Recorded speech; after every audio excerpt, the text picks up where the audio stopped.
NFL free agency is well underway, and when I said bring me all of the offensive linemen, the Browns took it literally.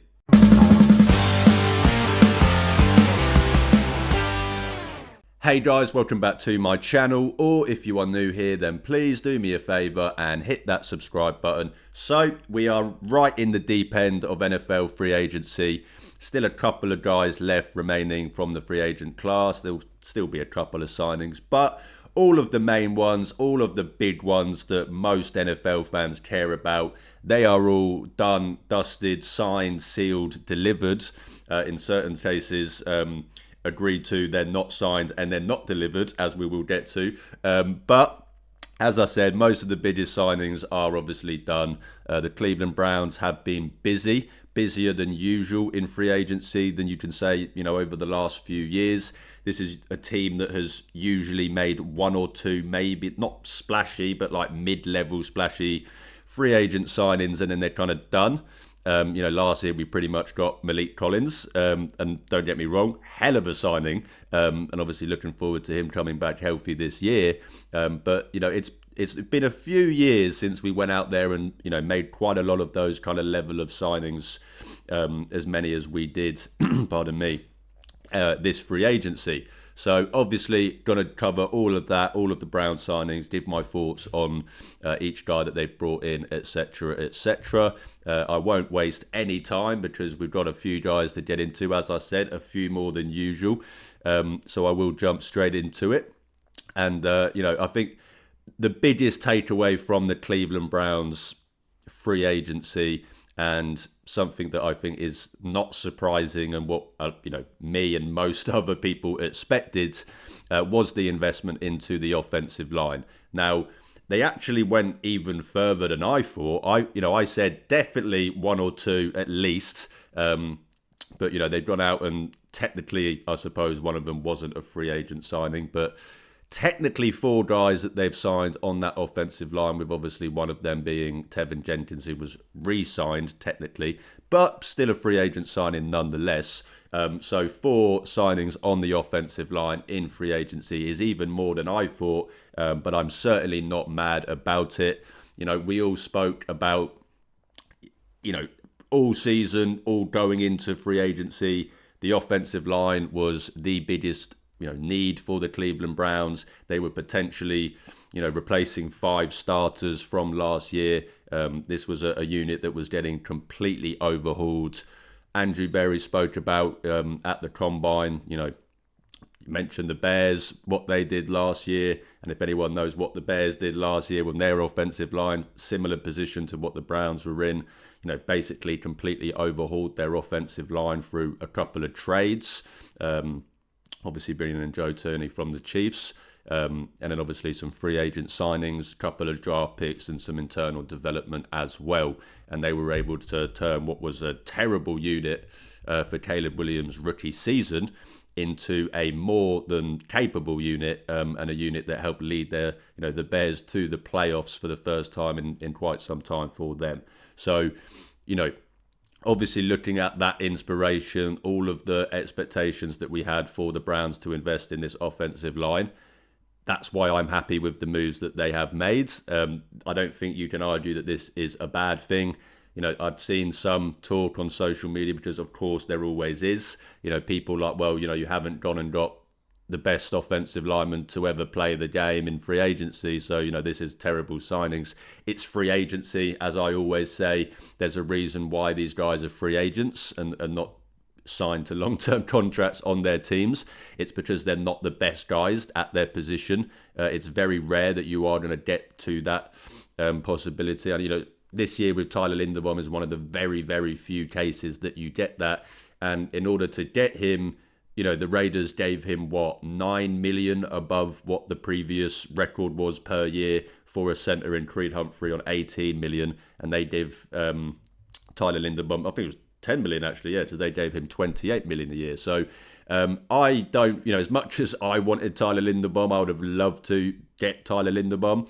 I would not have been interested in resetting the center market by 10 plus million on a 5-win team. I just don't think a 5-win team's main priority should be resetting the centre market 10 million above the previous record.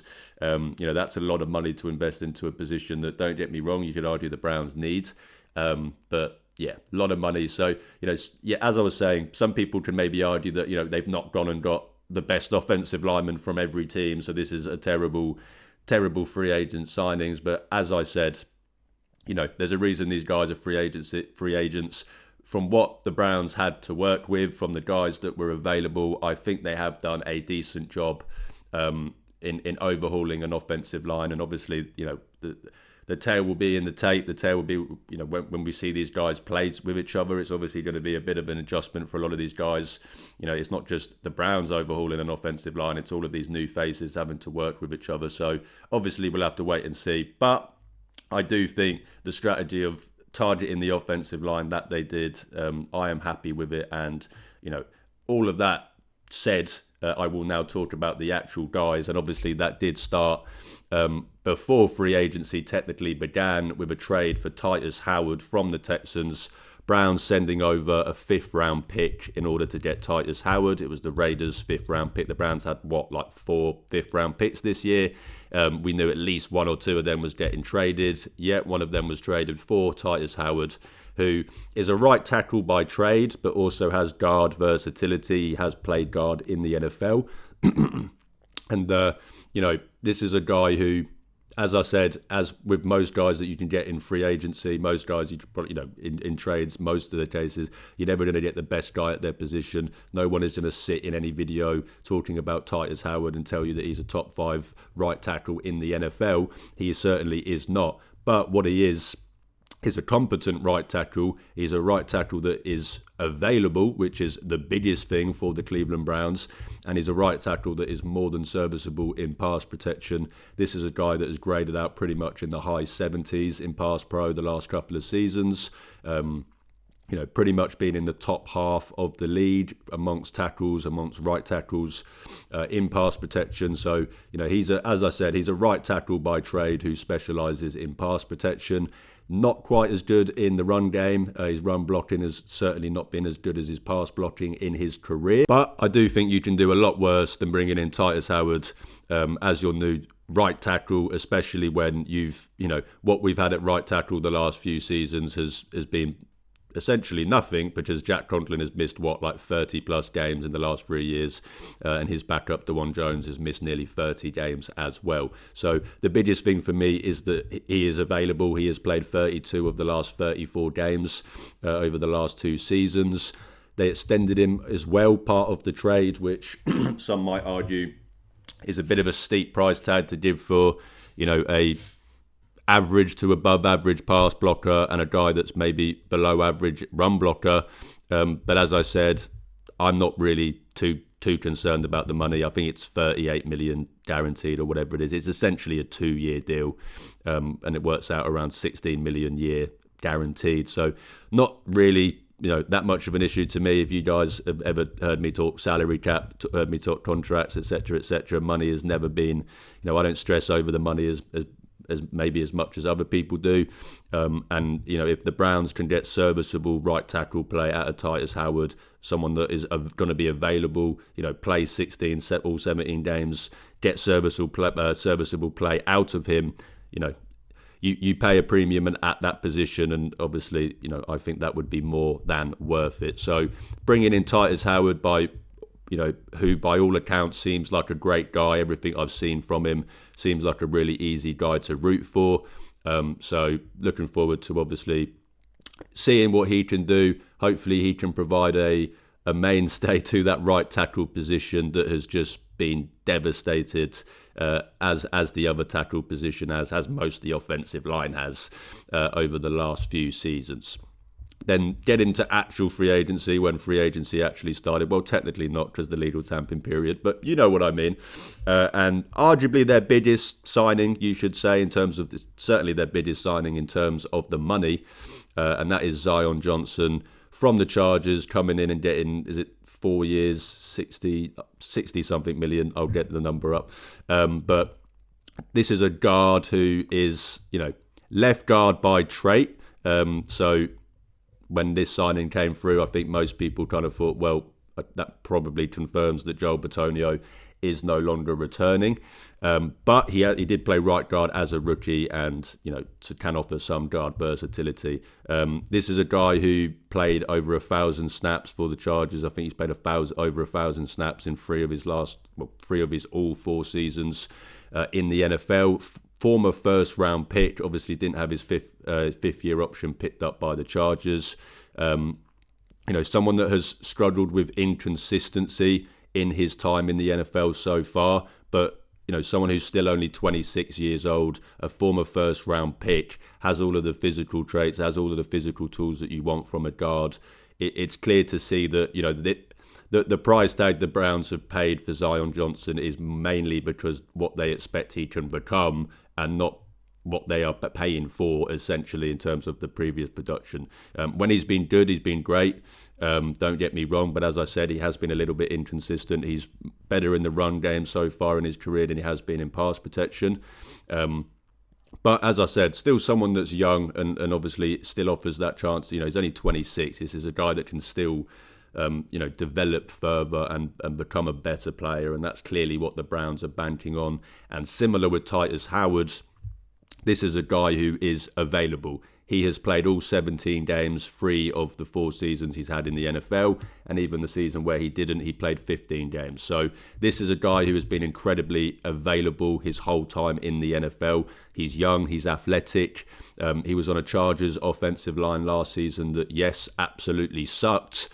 But, they were missing Joe Alt for, I think, 11 games of the season. They were missing Slater for the entire season. They had guys in and out on the rest of the offensive line as well, similar to the Browns. How good did Joel Bitonio look on our line with all of the injuries? Not as good as Joel Bitonio looks when he's got the better players around him. So obviously not saying that Zion Johnson is going to become Joel Bitonio, but I do think it's a bit unfair to maybe to use the fact that the Chargers' offensive line last season sucked to say, well, that must mean that Zion Johnson sucks. He played every single snap on that offensive line up until the last game of the season where, Jim Harbaugh pulled the starters. Pulled the starters. So was the only guy that was actually healthy for, on that offensive line for the whole season last year. And, when you actually look at the tape from an individual basis, this is a guy that clearly struggled from the fact that his left tackle was out for the entire season and the fact that his centre was pretty much out as well. So I do think, as I said, upside's there. He's still young, still got a chance to develop. Yes, similar with Titus Howard, maybe you can argue that it's a lot of money. And I said 4 years, 60 million. Then I'm pretty sure it was 3 years, 40 million, 46 million, I think it was.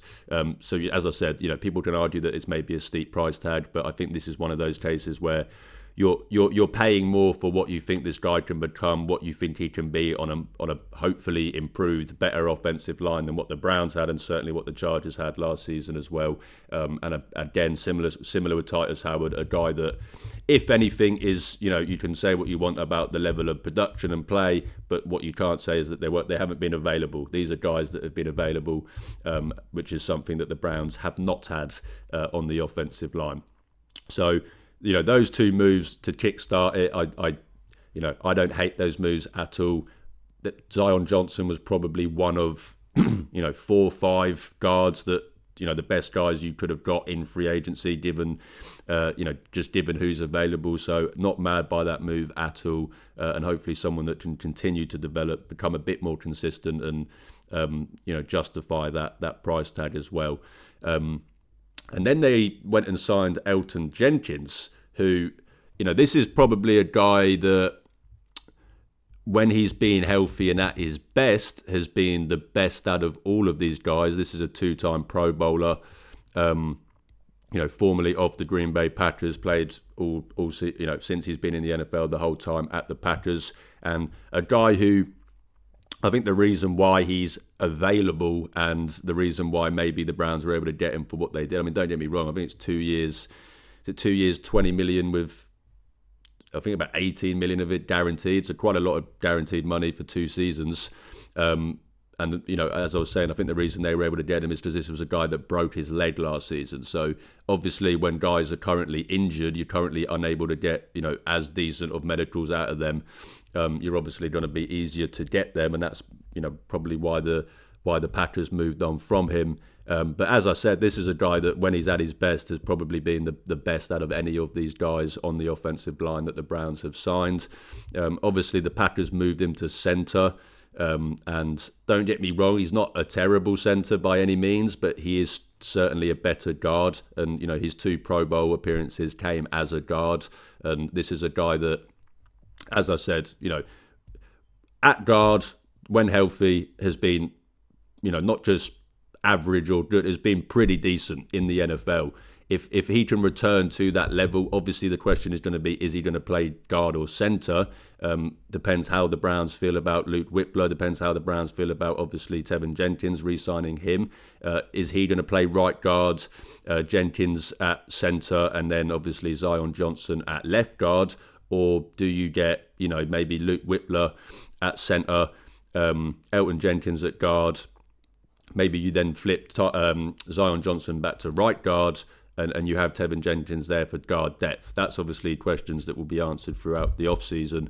But I think what is the, what I probably should have mentioned with the offensive line as a whole, but what I think excites me about these guys as well, and the signings that the Browns have made, not just Elton Jenkins, but Zion Johnson, as well as Titus Howard, is the versatility that they bring across the line. And that's something that, it's, yes, touch wood, cross your fingers that the Browns starters all remain healthy and we have a healthy offensive line for the first time in like 4 years. But it's the NFL. That's just, there's going to be rotation. There's going to be injuries. So for these guys to have the ability to play multiple positions, as I've spoken about, I think that adds an added bonus to these signings as well, because these are guys that you can move around and, not be as concerned about moving. Yes, I think Elton Jenkins is better at guard, but if I move him to centre, I'm not there panicking, going, oh my God, we're now going to suck. Because Elton Jenkins at centre, I think he can do more than a competent job there. So that obviously brings excitement for these signings overall. And I mentioned there Tevin Jenkins as well, obviously re-signing him, the most unsurprising move of free agency, something that I knew was coming since last season, since they benched Wyatt Teller for him. So including all of these guys together, yes, the Browns have invested money, which is, people are going to complain about and say, well, it's too much money for Titus Howard, it's too much money for Zion Johnson, it's too much money for Elton Jenkins, who broke his leg. We're spending too much money. But in the end of the day, everyone was screaming for the Browns to invest into this offensive line. Everyone was screaming for the Browns to overhaul this offensive line.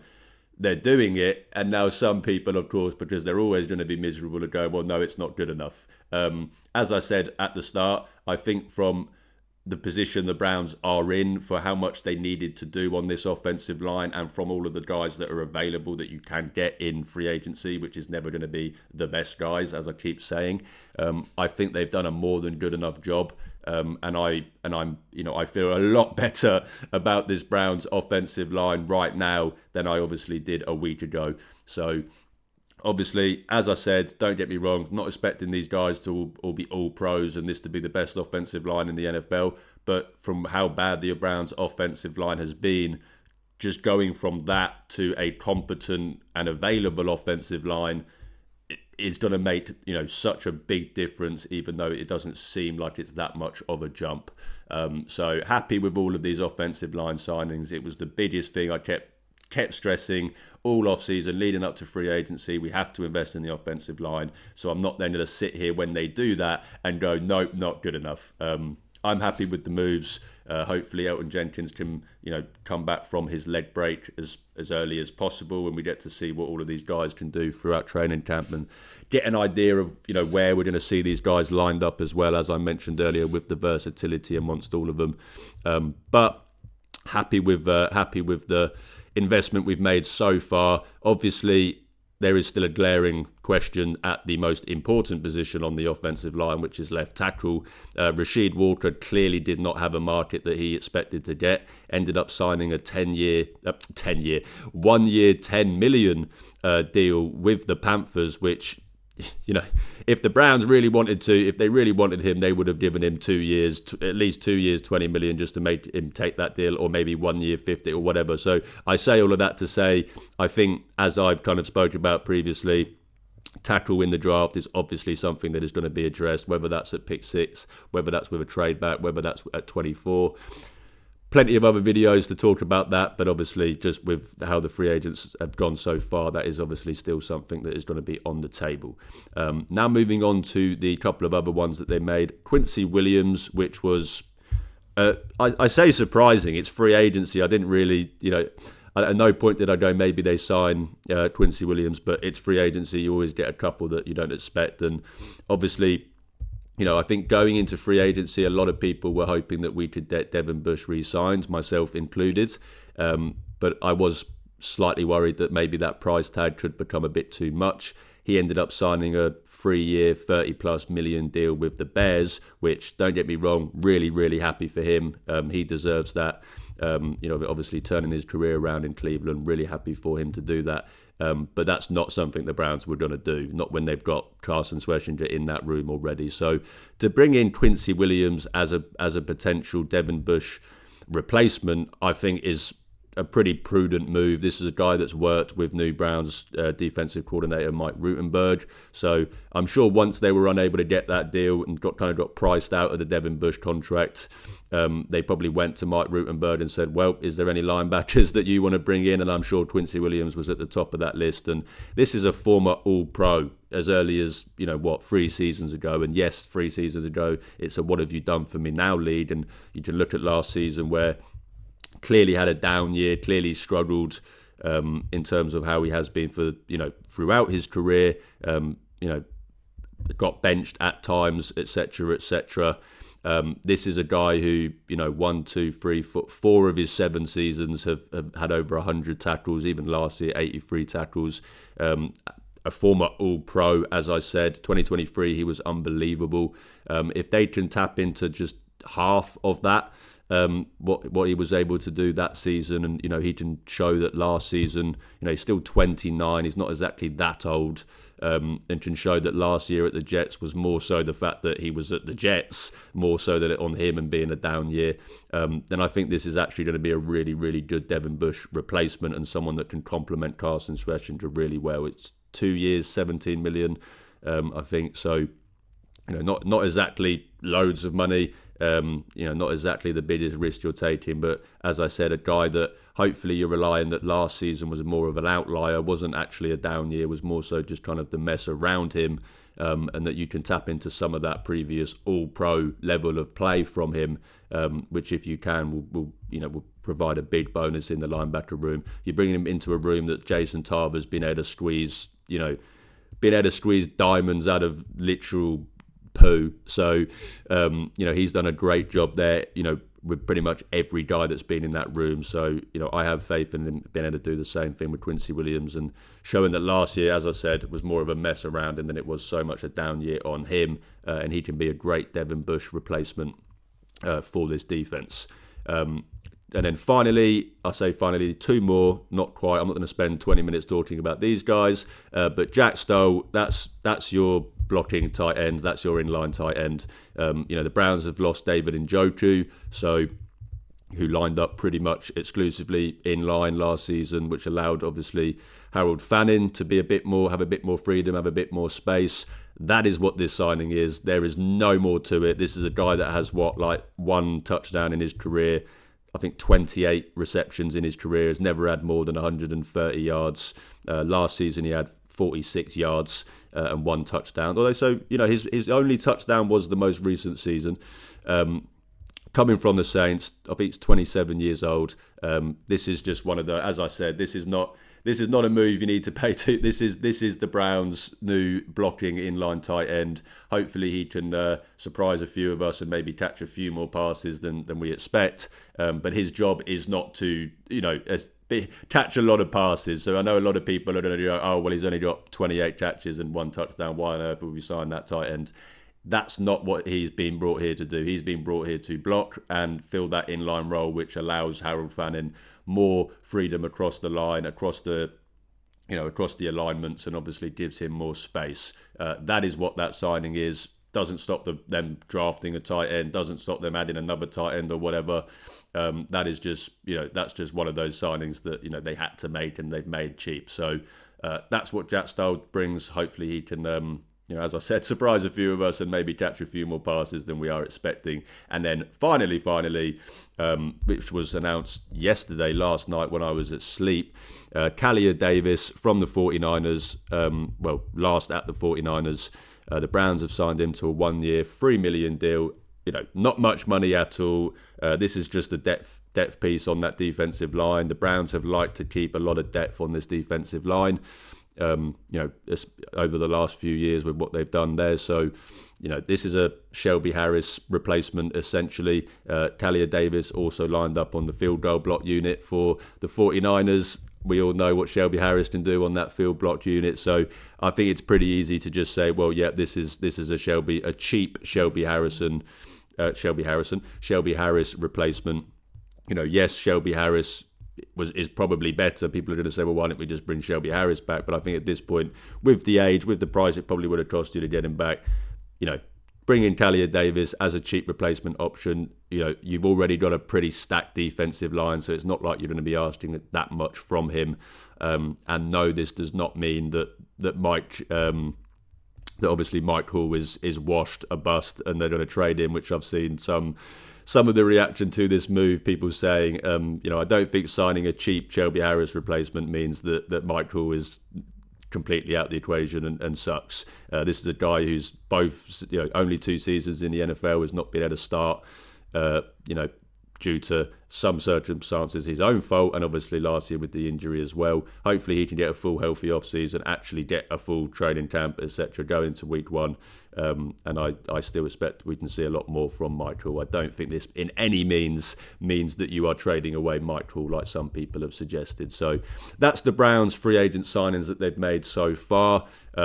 Maybe they make a couple more. I wouldn't be that surprised if they were done, but maybe, as I said, you get a couple of more kind of low tier guys on minimum deals, etc., just to fill, maybe camp bodies, etc. But I kind of mentioned it earlier. Obviously, David Njoku not expected to be back at the Browns, although at this point no one has signed him, so you never know. Maybe we get into training camp, there's an injury, and they go, fuck it, bring him back. You never know. Jerome Ford, it was announced today that he is going to be signing with the Commanders, so thank you for everything, Jerome Ford. I know, obviously, not the most popular player amongst Browns fans. Don't get me wrong, not saying that he was great here, but I do think it was unfair sometimes, the kind of stick that he got. And if there's one thing that you can't deny, it's that he was our best pass-blocking running back. So, hopefully that the guys in that room, Quinshawn, Dillon, and obviously Rocket, can greatly improve their pass blocking from the running back position, because obviously if not, then that was something that they didn't do that great at last year, and that is why obviously Ford was out there as much as he was on third down. I obviously mentioned Devin Bush going to the Chargers, so great for him. And the Browns haven't lost that many guys. You could probably say David Njoku, obviously, that's not been not a superstar, but a star player here for the Browns, and that's the kind of first guy really in the last couple of last few years that the Browns have lost in free agency. They're usually pretty good at retaining their guys. That hasn't changed too much this year. The Ravens lost 9 players into free agency, 9 players that all contributed on that team last season, and pretty much their entire 2022 draft class to free agency. So obviously, not quite unable to retain their talent over there. And then I suppose that brings me into something that I should talk about, because obviously we're the Browns, we're the AFC North, and that is the whole Max Crosby situation with the Ravens, which I will finish on. And obviously, so when that trade was announced, yes, I'm obviously like, well, shit, Max Crosby now in the division, that's not great. I obviously, he's one of the 3, 4, probably can't go any lower than that, best edge rushers in the NFL. So yes, obviously my initial reaction was, oh well, fuck that. They've clearly upgraded at the position massively. But, I did have some thoughts in terms of, the 2 first-round picks for a guy that is currently injured, when there is someone like a Hendrickson available in free agency. Maybe you'd have been a little bit wiser signing Hendrickson and keeping your picks, but obviously still terrified of Max Crosby. And then what happens? It gets announced that they have actually backed out of the trade, the Max Crosby trade. And then obviously, as we all expected, within a fucking hour, go and sign Trey Hendrickson and keep their first round picks. So I think it's kind of annoying on both ways, because as I said, when they made the trade initially, I'm like, well, now we've got to deal with Crosby. But as I said, in the back of my mind, it was like, well, to be honest, if it was me, maybe I'd have said, well, maybe keep the first round picks and go get Hendrickson instead. That's what they ended up being able to do. Because let's be honest, I know that the NFL media loves carrying water for that organisation over there in Baltimore. But this is an organisation that has given us more than enough examples of why we shouldn't give them the benefit of the doubt. And this was clearly a team that thought that Hendrickson would be very, very expensive, so they tried to make the flashy move. They made the trade for Crosby. They then a day two later realised, oh, actually, Hendrickson's not as expensive as we thought. We can actually get him a lot cheaper than we thought. Let's just fail the physical, pull out of the trade, and go and sign Hendrickson and keep our 2 first-round picks. That's what I think happened. I will not change my mind on that. I think that's what most people think. As I said, Ravens organisation that has given us plenty of examples not to give them the benefit of the doubt, that I don't need to go into, everyone knows about. So, as a team that their coach a couple of seasons ago sat there and, tried to take this kind of high horse about, sit on the high horse about how, Deshaun Watson to the Browns and we're an upstanding organisation and all of this stuff. Hilarious at the time, even more hilarious now. This is an organisation that, as I said, has done a lot of shady things in the past and continues to do shady things. And, you can say, like the Raiders, well, how did they expect them to pass a physical? But at the end of the day, no one expected him to pass a physical. Everyone knew that he can't play football right now today because of the injury that he suffered. So, yes, as I said, people are going to carry water for the Ravens and say, well, no, maybe, give him some grace. Maybe it's because that, they didn't quite know the extent of the injury. They didn't know he was going to fail the medical, etc. Everyone knew that he can't play football right now. Those bastards just pulled out because they knew they could get Hendrickson cheaper, and I'm annoyed about it. So, they got Hendrickson. They've got 2 first-round picks still. They're picking 14th this year. Anytime they picked in the top 15, a fucking top 5 pick falls to them every single time. That will be no different this year. So, fuck the Ravens is essentially how I'm going to finish this off. But no, obviously the division does get stronger. We've now got 3 of the top 3 most sacks any player has in the last, since 2020, with Myles Garrett, with TJ Watt and Hendrickson. Obviously, none of those, neither of those 2 guys anywhere near Myles Garrett, but very, very good players. Maybe TJ Watt, not so much anymore. But no, that's my reaction to that. Free agency as a whole, Bengals brought in a few guys, obviously bringing in the safety from the Chiefs. I'm just completely blanking on his name right now. And also bringing in the defensive end from the Seattle Seahawks, who I keep confused. I'm going to go Boye Mafe, but I think I'm wrong. Because obviously I get confused between him and the former Chargers defensive end who signed somewhere else this offseason as well.